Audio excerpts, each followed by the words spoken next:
విధి నిర్వహణలో ఉన్న జూనియర్ డాక్టర్ చిరంజీవి మౌమితను ముష్కరులు గ్యాంగ్ రేప్ చేసి హత్య చేయడాన్ని తీవ్రంగా ఖండిస్తూ శనివారం డాక్టర్ల బంద్కు సంపూర్ణ మద్దతు ఇవ్వాలని అధ్యక్షులు doctor Meenakshi Reddy, doctor Gopalakrishnaiah, doctor Vasudeva Reddy తెలిపారు. ఈ సందర్భంగా వారు మాట్లాడుతూ జూనియర్ డాక్టర్పై హత్య చేసిన నిందితుడిని అరెస్టు చేసి నిందితుడిని కఠినంగా శిక్షించాలని కోరుతున్నామన్నారు.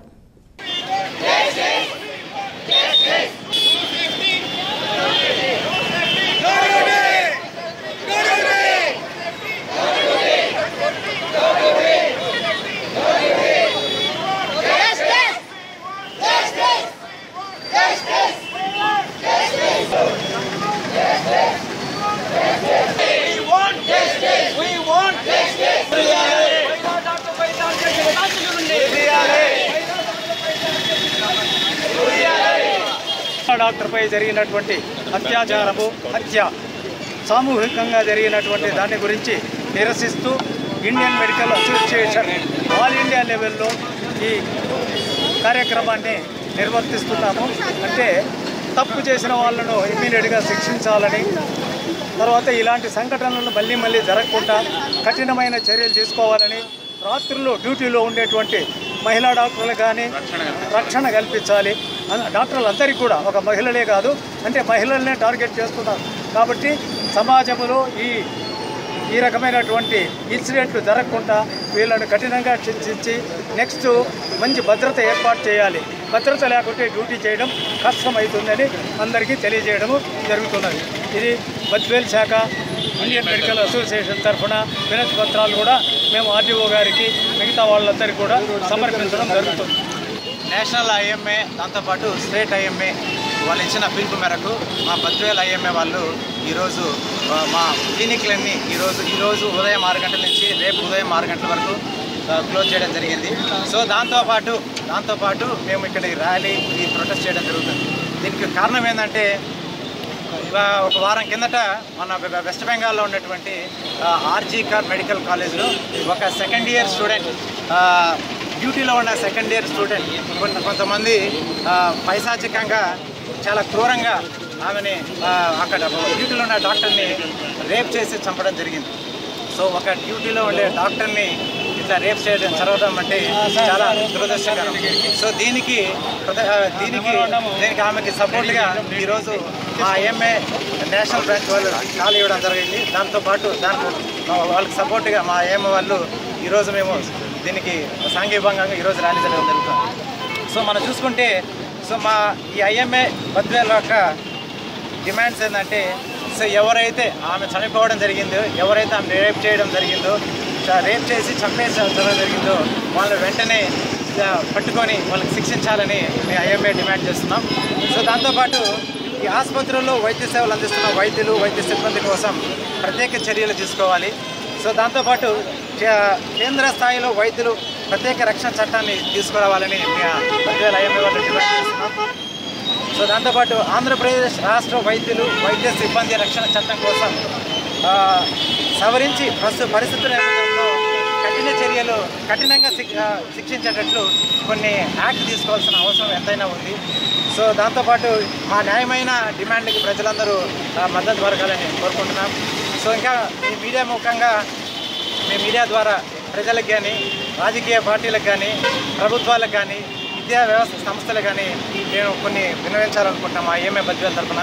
సో కొన్ని సంవత్సరాల కిందట ఢిల్లీలో ఒక నడి రోడ్డు పైన ఉన్నటువంటి ఒక నిర్భయ కేసు చూసాం. ఏ విధంగా ఆమెని, ఒక మహిళని ఏ విధంగా క్రూరంగా రేప్ చేసి చంపడం జరిగింది.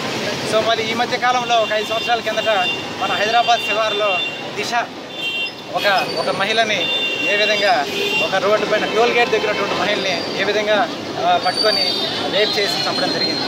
సో ఈరోజు ఒక మహిళ అనేటువంటి ఒక డాక్టర్ గారు తన వృత్తి ధర్మంతో ఒక హాస్పిటల్లో పనిచేస్తున్నటువంటి డాక్టర్ని హాస్పిటల్లోకి వెళ్ళేసి ఈరోజు ఆమెని పైశాచికంగా చాలా క్రూరంగా రేప్ చేసి చంపడం జరిగింది.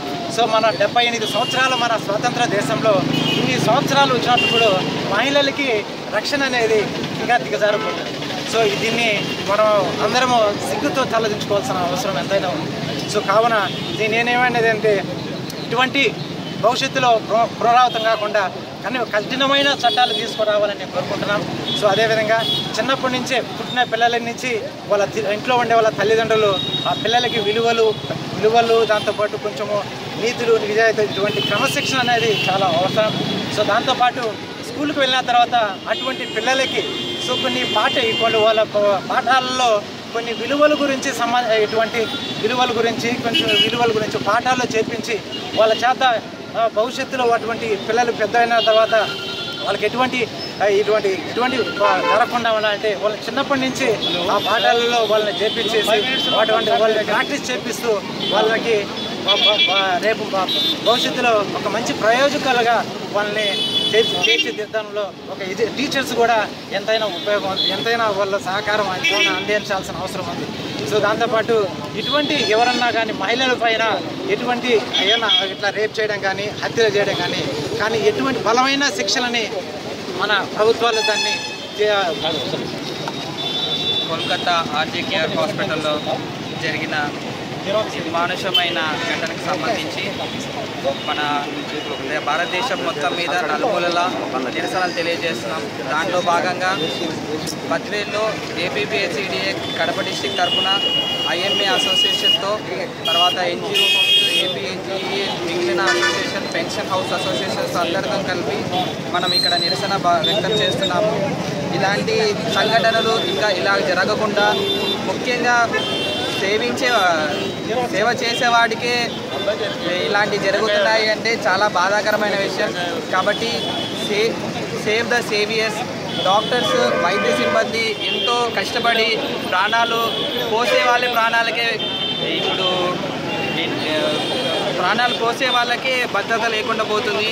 ఇక్కడ నుంచి అయినా కానీ భారత ప్రభుత్వం రాష్ట్ర ప్రభుత్వం వాళ్ళకి గవర్నమెంట్ హాస్పిటల్లోనూ ప్రైవేట్ హాస్పిటల్లోనూ పనిచేసే వైద్యులకు వైద్య సిబ్బంది అందరికీ ఒక సెంట్రల్ ప్రొటెక్షన్ యాక్ట్ కింద చాలా కఠినమైన శిక్షలు విధిస్తూ ఒక చట్టం తీసుకున్నారు. నా పేరు డాక్టర్ పద్మావతి అండి, గైనకాలజిస్ట్ ఇక్కడ బద్వేల్లో. ఈరోజు మనకు అందరికీ తెలుసు ఆర్జీకర్ మెడికల్ కాలేజ్ కోల్కతాలో ఒక డ్యూటీలో ఉన్న పీజీ డాక్టర్ మీద బ్రూటల్గా గ్యాంగ్ రేప్ చేసి మర్డర్ చేసి మళ్ళీ దాన్ని సూయిసైడ్గా చిత్రీకరించడానికి ప్రయత్నం చేశారు. సూయిసైడ్ చిత్రీకరించడానికి కుదరనప్పుడు ఆమెని సైకోపాత్గా చిత్రీకరించడానికి ఆ కాలేజ్ డీనే ప్రయత్నం చేసినారు. ఇట్లాంటి ఇన్సిడెంట్స్ జరుగుతుంటే ఎక్కువగా విమెన్ పనిచేసేది ఈ హెల్త్ ప్రొఫెషన్లోనేనండి. ఈ హెల్త్ ప్రొఫెషన్లో విమెన్కి ప్రొటెక్షన్ అది వర్క్ ప్లేస్లో ప్రొటెక్షన్ లేకపోతే ఎవరు పనిచేస్తారు? ఏ తల్లిదండ్రి వాళ్ళ పిల్లల్ని ఆడపిల్లల్ని మెడిసిన్ చదివించడానికి నర్సింగ్ చదివించడానికి పంపిస్తారు. సో బేసికల్గా మా ఐఎంఏ బద్వేల్ నుంచి ఈ ప్రొటెస్ట్ టిల్ హెల్త్ ప్రొఫెషనల్స్కి వర్క్ ప్లేస్లో ప్రొటెక్షన్ ఇచ్చేదాకా ఆగదండి. ఇది ఇక్కడే కాదు గ్లోబల్గా కూడా అవుట్రేజ్ వస్తుంది. సో దీని మీద బేసికల్గా ఫర్దర్గా ఈ ప్రొటెస్ట్ని కంటిన్యూ చేస్తామండి. స్ట్రింజెంట్ లాస్ తీసుకొచ్చి డాక్టర్స్ని నర్సింగ్ స్టాఫ్ని అందరినీ ప్రొటెక్ట్ చేసేదాం. ఒక్కసారి ఊహించుకోండి, ప్రతి nurse throughout India and ప్రతి female doctor throughout India ఒక్క గంట మానేస్తే వర్క్ ఎంత ఇంపాక్ట్ పడుతుందో ఒక్కసారి ఊహించుకోండి. సో ఈ సిచ్యువేషన్ కంటిన్యూ అయితే ఇట్లా కల్ప్రిట్స్ పనిష్ కాకుండా బయట తిరిగితే ఖచ్చితంగా మేమంతా ఆ పని కూడా చేస్తామండి. సో మీ మీడియా తరఫున ప్రతి రెస్పాన్సిబుల్ సిటిజన్ ఆఫ్ ఇండియా మా ప్రొటెస్ట్ని సపోర్ట్ చేయాలని కోరుకుంటున్నాను. ఇక్కడ ఎందుకు సమావేశం అనేది నేను చెప్పాల్సిన అవసరం లేదు. వెస్ట్ బెంగాల్లో జరిగిన ఘటన గురించి వ్యతిరేకించడానికి ఒకటే ప్రతి రాష్ట్రంలో కూడా కఠిన చట్టాలు ఉన్నాయి. దానికి కాకపోతే ఆ చట్టాలు అమలు జరగడం లేదు. ఆ చట్టాలు అమలు జరిగేట్లు చేసినట్లయితే ఏ ఒక్కరు కూడా హాస్పిటల్ జోలికి రారు, ఇటువంటి చర్యలు జరగవన్నమాట. అమల్లో ఉన్నటువంటి చట్టాలను అమలు పరిచినట్లయితే ఒక్కరి మీద శిక్ష వేయండి, కానీ ఎందుకు ఆ శిక్ష జరగడం లేదు? ప్రతి రాష్ట్రంలో కూడా ఆ చట్టాలు ఉన్నాయంట, కానీ అమలుపరచడం లేదు. ఏమైనా అమలుపరిచినట్లయితే ఆ చట్టాల విలువ తెలుసుకొని ఎవరు కూడా హాస్పిటల్ మీదకి దాడికి రాకుండా ఉండేందుకు అవకాశం ఉంటుంది. అందువల్ల ఈ ఉద్యమంలో మీ వంతు సహకారాన్ని అందించి ప్రతి ఒక్కరూ సహాయ సహకారం అందించినట్లయితే ఇటువంటి కార్యక్రమాలు చక్కగా జరుగుతాయని ఆశిస్తున్నాను. అందరూ సహకరించండి. మీకు ఈరోజు హాస్పిటల్ బంద్ చేసినందుకు ఏమనుకోకుండా సహకరించండి. ఈ బంద్ ఇంతటితో ఆగదనమాట. ఒకవేళ చర్యలు తీసుకోలేదనుకో ప్రభుత్వం, ఏ దానికైనా మొత్తం సర్వీసులు బంద్ చేసేటికి ప్రతి ఒక్క డాక్టర్ కూడా రెడీగా ఉన్నారు. ప్రస్తుతానికైతే ఎసెన్షియల్ రొటీన్ సర్వీస్ బంద్ చేశారు. రాబోయే రోజుల్లో ఎటువంటి సర్వీసులైనా బంద్ చేసేటందుకు వెనుకాడకుండా ప్రతి ఒక్కరూ సిద్ధంగా ఉన్నారు. అటువంటిప్పుడు ప్రజలకు ఇబ్బంది జరుగుతుంది. అటువంటి ఇబ్బంది జరిగినప్పుడే ప్రభుత్వం గుర్తిస్తుందేమో మరి. అందువల్ల అందరూ సహకరించవలసిందిగా కోరుతున్నాం. ఒకప్పుడు మా పేరెంట్స్ డాక్టర్ అవుతుంది అంటే ఏదో సమాజానికి సేవ చేస్తుంది, దేశాన్ని ఉద్ధరిస్తారని మమ్మల్ని ఈ స్టేజ్కి తీసుకొచ్చారు. ఇప్పుడు మాకు ఒక భయం ఏర్పడింది. మా పిల్లల్ని డాక్టర్ చేయాలన్నా ఈవెన్ సమాజంలో ప్రతి ఒక్కరు కూడా ఈ విషయంలో భయపడాల్సి వస్తుంది. ఎందుకంటే ఈవెన్ లేడీ డాక్టర్సే కాదు, జెంట్స్కి ఏ డాక్టర్కి కూడా ఒక ప్రొటెక్షన్ లేదు. హాస్పిటల్ అంటే ఒక దేవాలయం అని అన్నారు ఒకప్పుడు. డాక్టర్స్ దేవుళ్ళు అని అంటారు. మమ్మల్ని దేవుళ్ళగా కాదు, ఒక మనుషులుగా ట్రీట్ చేసి ఎవరైతే సమాజంలో ఒక మంచిగా మిగతా వాళ్ళకి ఏ వాల్యూస్ ఇస్తున్నారో మాకు ఆ వాల్యూస్ ఇచ్చి మా ఉద్యమానికి సపోర్ట్ ఇవ్వండి. ఇంకొక గంట మా ఫ్యామిలీ ఫంక్షన్ అటెండ్ అవ్వాలన్నా మేము ఎంత ఆలోచిస్తాం. అలాంటిది ఒక రోజంతా మేము హాస్పిటల్స్ బంద్ చేసి ఇట్లా రోడ్డు ఎక్కాల్సిన పరిస్థితి తెచ్చినందుకు చాలా సిగ్గుపడుతున్నాము.